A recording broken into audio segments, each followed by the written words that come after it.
Hi, welcome back. In real life, sometimes we face such real numbers which are called fractions.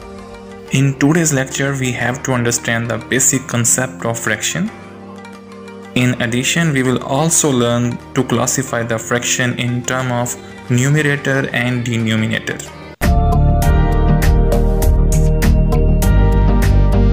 And yes, before we proceed, if you did not subscribe to my channel, I would like you to subscribe Toolkits and make sure to press the bell icon so that you will receive the notification of my informative videos.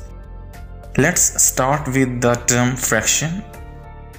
Fractions or numerical values can be defined as the part of a whole, so that it simply tells us how many parts of an object we have. It is also observed that whole may be a single object or a group of objects. Just like that. The upper number is called numerator and lower number is called denominator, and it is read as 1/4 or 1/4. We can classify the fraction in three ways. The first way is proper fraction. A fraction is called proper fraction whose numerator is less than its denominator, as we can see on screen.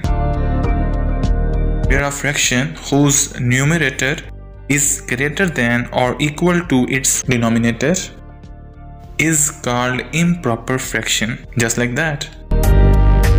And when a quantity consisting of two parts, one a whole number and other a proper fraction, this particular fraction is classified as mixed fraction.